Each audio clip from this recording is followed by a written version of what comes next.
Welcome to the Rock series. Don't forget to like this video and subscribe to this channel for more great content to come. So I just wanted to come on here briefly and address my thoughts about the WAP video by Cardi B and Meg Thee Stallion. And the interesting thing was that I did not find out about this video until after everyone began ranting and raving about Kylie Jenner making an appearance. And I don't buy for a second that Cardi B and Meg Thee Stallion did not know that Kylie Jenner alone in their video would increase their views, if not double or triple them, on top of what they would have already brought in. And I will be doing a separate video because I really want to address Black women's obsession with the Kardashians, okay? But in this video, I want to discuss how white women are used for class and Black women are used for ass. And it's very interesting for me that Kylie Jenner was in this video probably the shortest amount of time, but for the short amount of time that she was there, she was not twerking, not bending over, not showing ass, not gyrating. She was not licking her tongue out. She was not playing with her breasts. And for, again, the short amount of time that she was present, all she did was walk and look. Okay, now we have to honestly look at how all of this works. Because of the way that Black women have been programmed post-slavery and segregation to the world, it is easy to think that white women are on a pedestal by default. Okay, and although I would disagree, it is easy again to believe by default that white women are more classy, are more put together, and that they have more time invested into them, all while doing the least, okay? And they have to do nothing at all but just show up. And just by showing up, they are more classier, more poised, more respected by default. Now, the biggest problem that Black women face in this is that when it comes to their image, their representation, and their power, oftentimes I see that Black women take this for granted. And so when we look at Meg Thee Stallion, Cardi B, when we look at Ruby Rose, Suki Hannah, and Normani in this video, every second of this video, they are all selling sex. You see, the world believes that Black women are for ass, breasts, for hips, for show, for twerks, for sex. I found it interesting that I did not hear anyone talking about Suki Hannah, Ruby Rose, Normani before watching this video, okay? And I heard everyone talking about Kylie Jenner. And for the 5 seconds, maybe 4 that she was in this video, all she did was walk and look. And on top of that, she took center stage in this video. If you recall, she was able to grace the same hallway as Cardi B and Meg Thee Stallion, front and center. Whereas the rest of the crew, Suki, Ruby Rose, Normani, Mulatto, were all off secluded and gyrating in a box. Black women, it's the little things like this that we have to see. Again, there is meaning in everything. Nothing in this video is a coincidence, and everything was strategically planned.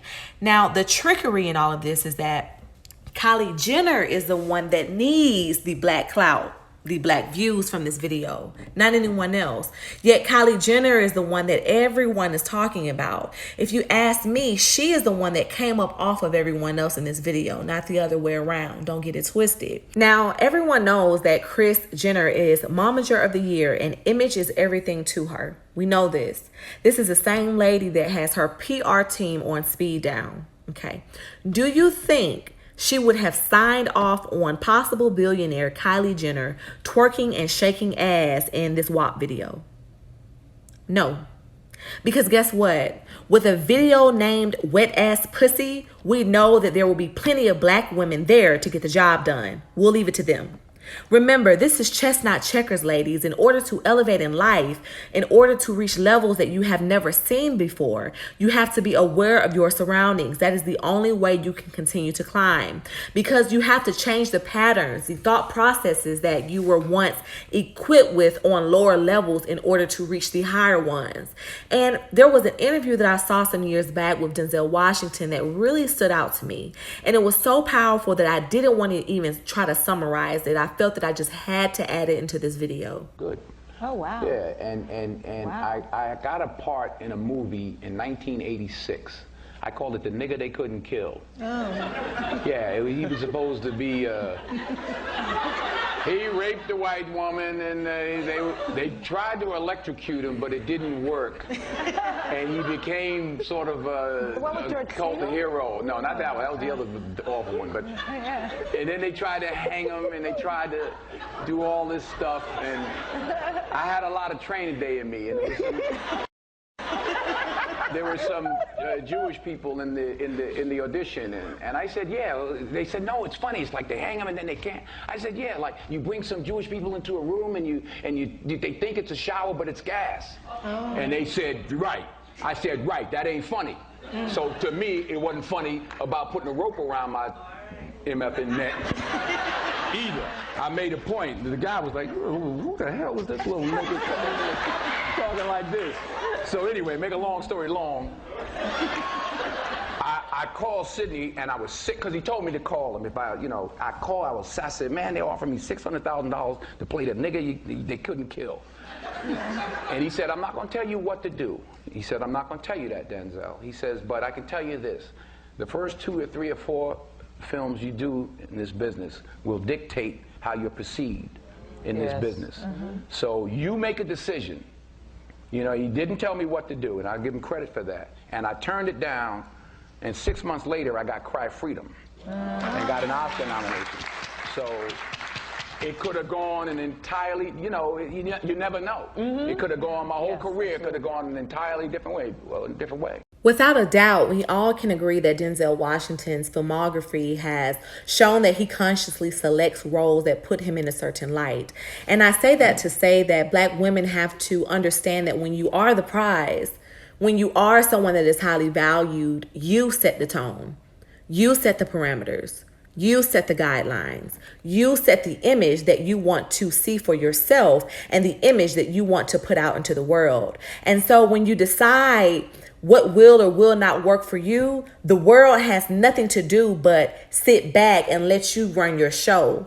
And so if I'm Meg Thee Stallion and my career is popping, I'm top billboards, I'm at all the award shows, and I am rapidly climbing the ladder, if Cardi B's team reaches out to mine about doing a feature on a WAP video, again, a video that stands for wet ass pussy, I'm turning it down, no hesitation. And although you might not agree, the truth is Cardi B can get away with this look.